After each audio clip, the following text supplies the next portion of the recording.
नमस्कार। मैं डॉक्टर मौसी Meena, assistant professor, department of zoology. आज हम रीजनरेशन के बारे में पढ़ेंगे। यह टॉपिक बीएससी पार्ट 3 पेपर 3 और यूनिट 4 का है। यहाँ हम रीजनरेशन के बारे में देखेंगे कि ये रीजनरेशन प्रोसेस होता क्या है। तो रीजनरेशन प्रोसेस वह है जिसमें कि क्षतिग्रस्त ऑर्गन या बॉडी के एक स्मॉल सेगमेंट से ही होल एनिमल का फॉर्मेशन हो जाता है। तो यह एक प्रकार का परिवर्धनीय प्रोसेस है जो पहले से ही फॉर्म्ड होता है। क्रियात्मक एनिमल की पोस्ट एम्ब्रियोनिक पीरियड में पाई जाती हैं। ये जो सारी एक्टिविटीज़ होती है वो पोस्ट एम्ब्रियोनिक पीरियड में पाई जाती है। और रीजनरेशन में ऑन्टोजेनिक डेवलपमेंट में होने वाली सभी जो बेसिक इवेंट्स हैं, जैसे cell division, cellular movement, differentiation और ग्रोथ, ये सभी इवेंट्स भी रीजनरेशन में संपन्न होती हैं। इसके अलावा भी इन सब एक्टिविटीज़ के होने के बाद भी इसमें कुछ ऐसी एक्टिविटीज़ भी होती हैं जो कि एम्ब्रियोनिक डेवलपमेंट के से डिफरेंट होती हैं। जैसे कि रीजनरेशन में भाग लेने वाली जब सेल्स होती है वो पूर्ण रूप से क्या होती, टोटिपोटेंट नहीं होती, जबकि एम्ब्रियोनिक डेवलपमेंट में सेल्स टोटिपोटेंट होती है।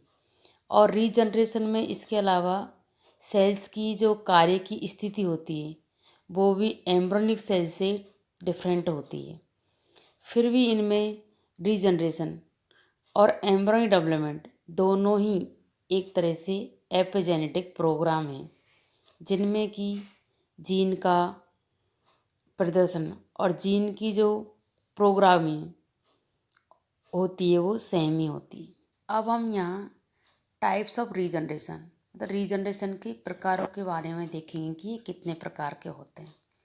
जैसे कि first physiological regeneration, second reparative regeneration, third epimorphosis regeneration, fourth morphallaxis regeneration और फिफ्थ हेटेरोमॉर्फोसिस रीजनरेशन और सिक्स सुपर रीजनरेशन। इसके अलावा भी कंपनसेटरी हाइपरट्रॉफी रीजनरेशन भी होता है। तो इनके बारे में हम देखेंगे कि अलग अलग किस प्रकार होते हैं। जैसे कि फर्स्ट है फिजियोलॉजिकल रीजनरेशन या कार्य की रीजनरेशन। तो जैसे कि हमने देखा कि मैमल्स में जो ब्लड के वो रक्ताणु होते हैं वो कौन से होते हैं, उनमें न्यूक्लियस नहीं होता और इनका लाइफ भी होता है वो एक लिमिटेड होती है। ये दिन भर में कई बार इनकी डेथ होती रहती है। और एक हेल्दी जो एनिमल होता है उनमें इनकी अमाउंट रहता है या संख्या रहती है वो एक स्थिर सी रहती है। यह जो प्रक्रियाएं होती हैं वो फिजियोलॉजी या कार्यकी की सामान्य ग्रोथ या रखरखाव के अंतर्गत रखी जा सकती है और वो लगभग नियमित रूप से भी चलती रहती है। ये रेगुलर चलती रहती, बंद नहीं रहती। इसके अलावा सेकंड रिपेरेटिव रीजनरेशन या पुनः पूरक या पुनः स्थापक रीजनरेशन भी कहते हैं। जैसे भी कई बार हमने देखा कि हमारे चोट लगने के बाद और कुछ समय बाद वो घाव अपना आप ही भर जाता है। इस प्रकार हम कई बार देखते हैं कि जैसे कि लिजार्ड या छिपकली होती है, उसकी जो टेल कट जाती है वो भी दोबारा से डेवलप हो जाती है। तो ये एक प्रकार के ऑर्गन्स का रीस्टोरेशन या रिपेयर ही है। इसी को ही रिपेरेटिव रीजनरेशन कहते हैं। थर्ड है एपिमॉर्फोसिस रीजनरेशन या अभिरूपांतरण रीजनरेशन। इसमें भी क्या होता है कि जैसे डेस्ट्रॉय ऑर्गन वो रिफॉर्म हो जाते हैं। जैसे कि सैलामेंडर की कटी हुई जो आर्म्स होती हैं वो दोबारा से फॉर्म हो जाती हैं। और इस प्रकार की जो कैपेसिटी होती है वो मैमल्स में ये कैपेसिटी नहीं पाई जाती और रीजनरेशन केवल ये इस वाला एपिमॉर्फोसिस वाला रीजनरेशन केवल घावों को भरने तक ही सीमित होता है। इसके अलावा फोर्थ जो है मॉर्फोलेक्सिस या अंगांतरण। इस प्रकार के रीजनरेशन में क्या होता है, ये लोअर जो फाइलम होते हैं उनके एनिमल्स में होता है, जैसे स्पंज और हाइड्रा में पाया जाता है। इनमें क्या होता है, स्पंज और हाइड्रा में इनमें डेस्ट्रॉय भाग जो होता है वो दोबारा से रिफॉर्म्ड ही नहीं होता, बल्कि इसमें क्या होता है कि एक छोटे से पार्ट से भी होल एनिमल का फॉर्मेशन हो जाता है। तो इस प्रकार के रीजनरेशन में क्या होता है कि कटे हुए स्थान पर अगर रीजनरेशन ब्लेस्टिमा का निर्माण नहीं होता, और इस प्रकार में रीजनरेशन की तुलना में जो प्लांट्स में होता है सोमेटिक रिप्रोडक्शन के साथ ही कर सकते हैं। फिफ्थ है हेटेरोमॉर्फोसिस या विस्मांतरण रीजनरेशन। इस प्रकार के रीजनरेशन में क्या होता है कि जब रीजनरेशन के दौरान ही डेस्टर ऑर्गन के स्थान पर अगर कोई डिफरेंट प्रकार की स्ट्रक्चर फॉर्म हो जाए तो इस इवेंट को ही हेटेरोमॉर्फोसिस या विस्मांतरण कहते हैं। इसका एग्जाम्पल के तौर में हम देख दें कि पेलिन्यूरस में अगर आइज को डेस्ट्रॉय कर दे तो इससे प्रमुकलन या ब्लेस्टिमा का फॉर्मेशन होता है, लेकिन आँखों के फॉर्म्ड होने के बजाय एंटीना के समान जो स्ट्रक्चर होती है उसका निर्माण होता है। तो यहाँ पर क्या होता है कि आँखों में और गैंग्लिया दोनों मिलकर एक ही जनरल रीजन बनाते हैं। यदि ये डेस्ट्रॉय के समय पर आइज का अगर थोड़ा सा भी रीजन रह जाए तो आइज फॉर्म हो सकती है, और इस रीजन के बिल्कुल नष्ट होने पर आँख के स्थान पर क्या हो गया, वहाँ पे एंटीना का फॉर्मेशन हो गया। तो इसलिए इसको हेटेरोमॉर्फोसिस या विस्मांतरण कहा गया कि उसकी जगह इस पर दूसरे ऑर्गन का फॉर्मेशन हुआ। यहाँ पर आइज की जगह एंटीना का फॉर्मेशन हुआ। अब लास्ट है इसका सुपर रीजनरेशन या परा रीजनरेशन।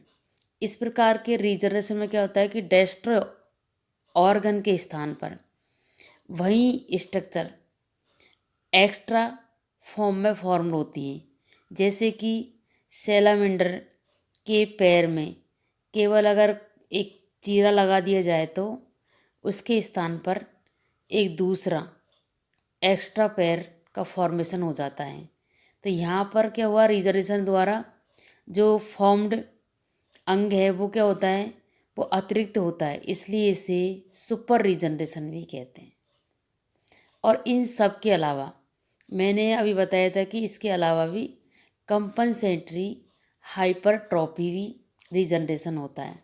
जैसे हम एग्जाम के तौर में कई बार देखते हैं कि जैसे मैमल्स में किडनी को काट देने पर एक नई किडनी तो नहीं फॉर्म हो सकती, लेकिन इसके स्थान पर अगर जितना भी पार्ट उसका बच जाता है जो एक किडनी के फॉर्म में काम कर सकता है, तो वो आकार में थोड़ा इसका शेप बढ़ जाता है और वो दोनों ही किडनी के समान वर्क करता है। तो इस प्रकार ये हमारे सारे टाइप्स हुए।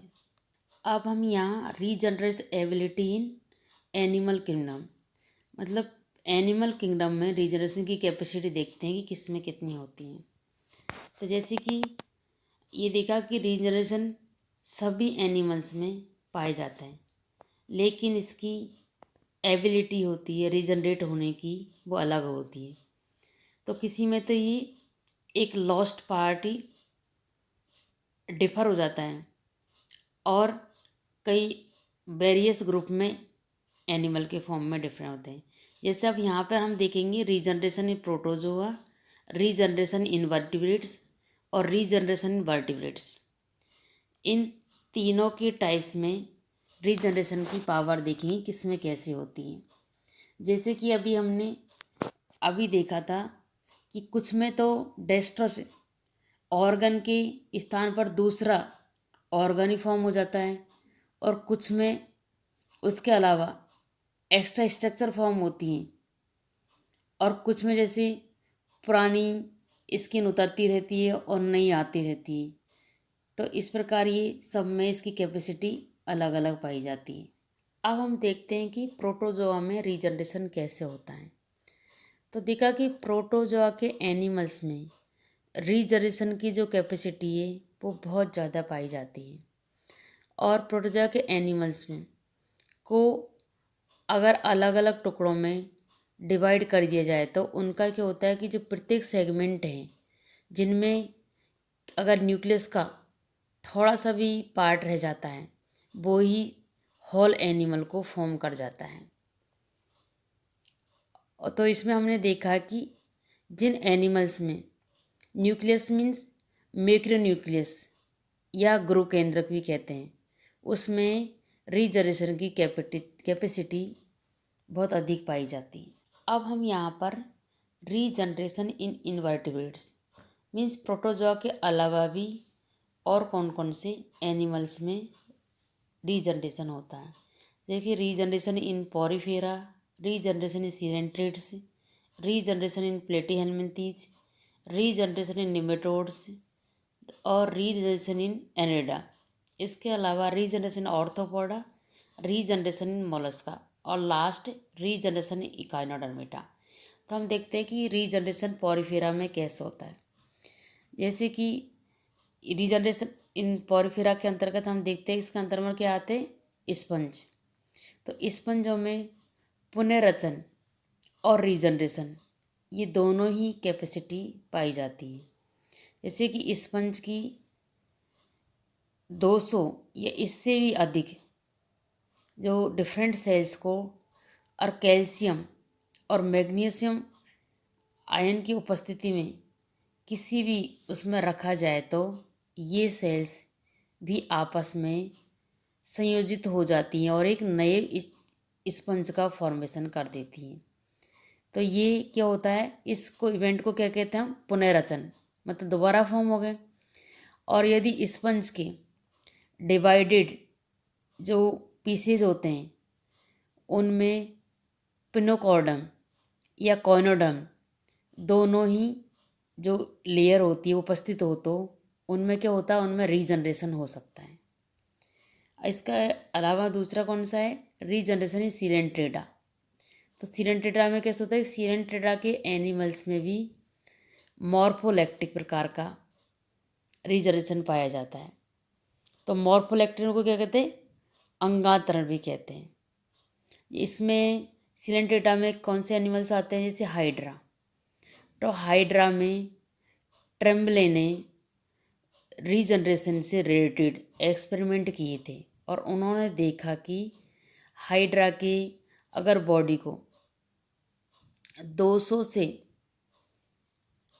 पार्ट तक भी अगर उसमें एपिडर्मिस और गैस्ट्रोडर्मिस उपस्थित हो तो वो ही एक हॉल हाइड्रा में चेंज हो जाता है।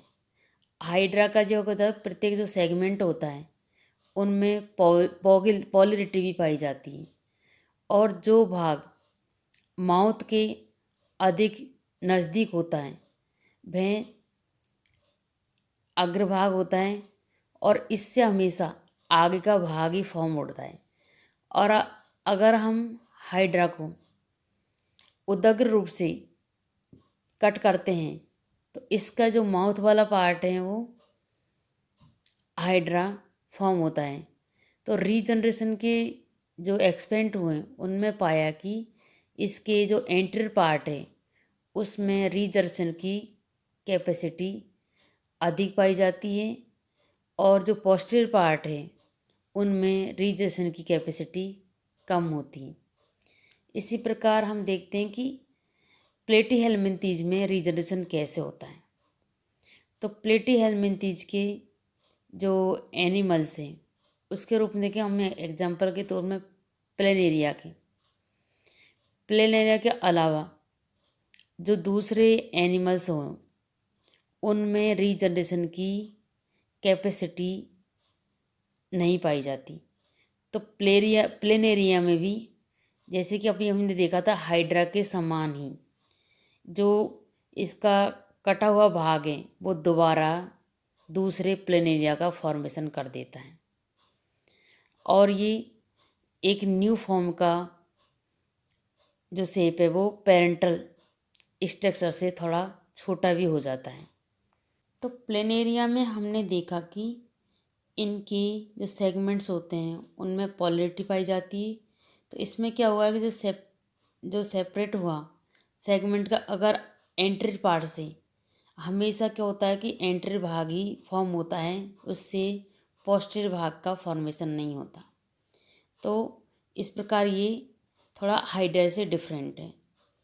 अब इसके अलावा हम देखेंगे रीजनरेशन इन निमेटोड्स। तो निमेटोड्स में क्या होता है, वैसे निमेटोडा में रीजनरेशन की जो कैपेसिटी है वो बहुत कम पाई जाती है।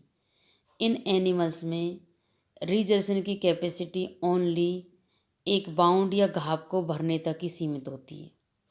इसका जो मेन रीज़न क्या है कि इसके शरीर में जो सोमेटिक सेल्स हैं उनकी संख्या वो निश्चित होती है। अब रीजनरेशन इन एनेलिडा। तो एनेलिडा में रीजनरेशन कैसे होता है? एनेलिडा में पॉलीकीटा और ओलिगोकीटा एनिमल्स में ही रीजनरेशन पाया जाता है। इनके अगर दो सेपरेट सेगमेंट हो तो ये दो जंतुओं में चेंज हो जाते हैं।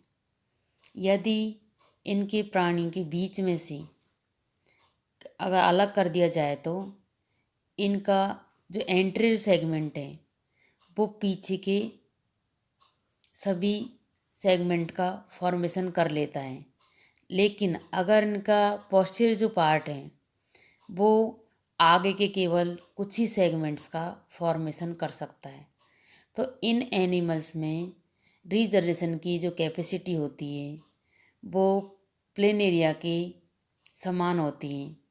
इनमें क्या होता है कि अगर बाउंड पर सबसे पहले एपिडर्मिस का कवर बनता है और इसके नीचे कुछ स्पेसिफिक सेल्स आकर डिपॉजिट हो जाती है, जिन्हें क्या कहते हैं, नियोब्लास्ट कहते हैं। और ये नियोब्लास्ट कोशिका ही ब्लास्टिमा का फॉर्मेशन करती है और इन सेल से आगे चलकर मध्य जनन स्तर पर ऑर्गन्स का फॉर्मेशन होता है और नर्वस सिस्टम का फॉर्मेशन एपिडर्मिस से ही होता है। अब है रीजनरेशन इन ऑर्थोपोडा। तो ऑर्थोपोडा में रीजनरेशन कहते होता है कि इस फाइलम के एनिमल्स में रीजनरेशन की कैपेसिटी भी बहुत कम पाई जाती है। ऑर्थोपोडा में सारे इंसेक्ट्स आते हैं। तो इंसेक्ट्स में क्या होता है कि एम्ब्रॉनिक जो स्टेज होती है वो कम डेवलप्ड अपेंडिज फॉर्म करती है।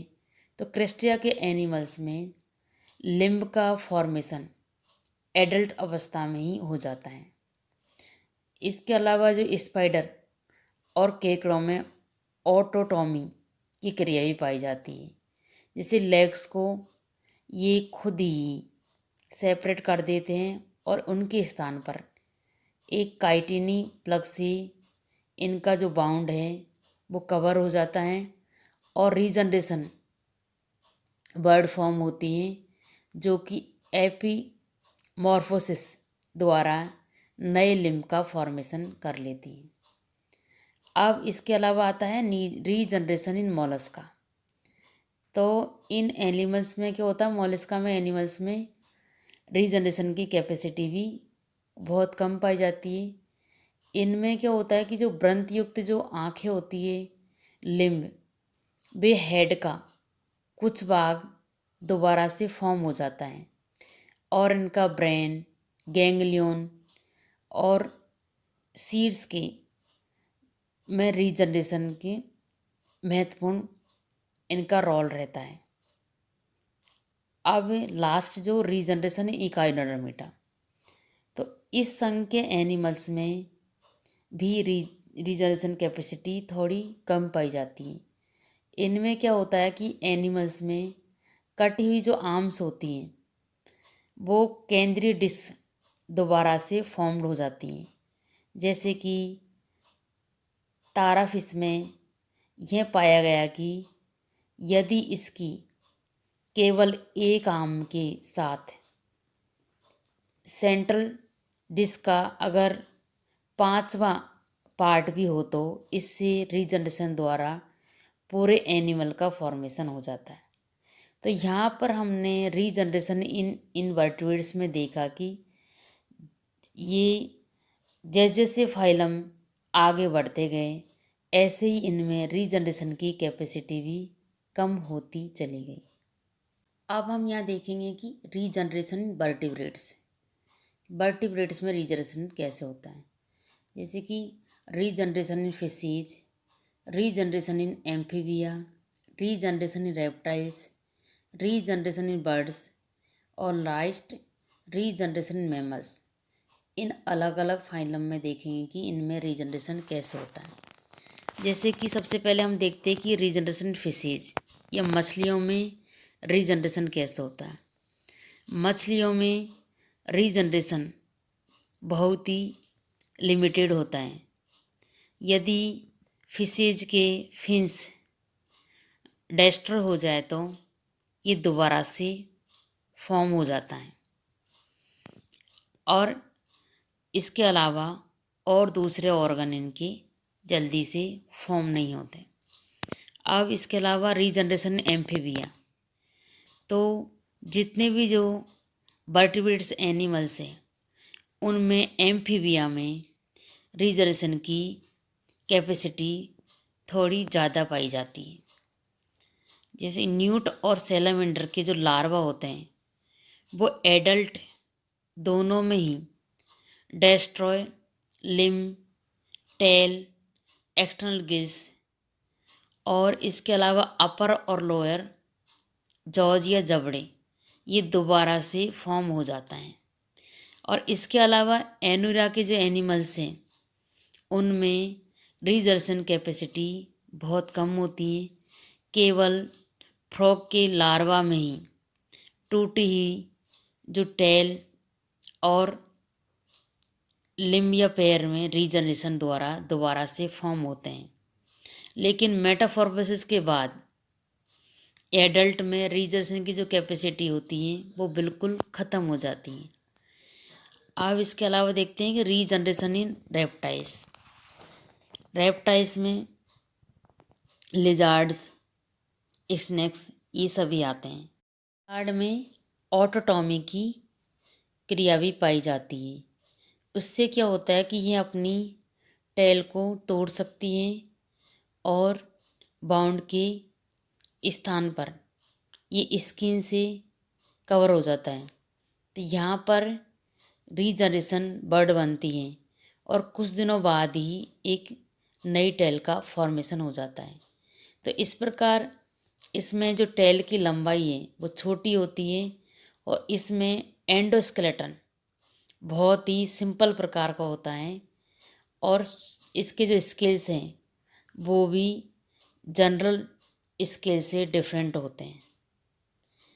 इसके अलावा रीजनरेशन इन बर्ड्स, तो पक्षियों में रीजनरेशन कैसे होता है। पक्षियों में रीजनरेशन की जो कैपेसिटी है वो लगभग एब्सेंट होती है। केवल इनकी जो बीक है उसमें ही रीजनरेशन कैपेसिटी पाई जाती है। और लास्ट है रीजनरेशन इन मैमल्स या स्तनधारियों में रीजनरेशन। तो मैमल्स में रीजनरेशन कैपेसिटी बहुत ही कम होती है जो केवल बाउंड या घाव भरने तक ही सीमित होती है। यदि बोन्स में रीजनरेशन की कैपेसिटी अधिक होती तो बोन्स में होने वाली टूट फूट की रिपेयर भी स्वयं हो जाती, खुद ही कर लेती ये बोन्स। तो इस प्रकार हम देखते हैं कि जैसे लीवर को काट कर अलग कर देते हैं तो बाकी बची हुई सेल्स रीजनरेशन द्वारा डेस्ट्रॉय सेल्स का फॉर्मेशन कर लेती है। सभी को धन्यवाद। इस प्रकार आज का हमारा ये टॉपिक कंप्लीट हो गया है।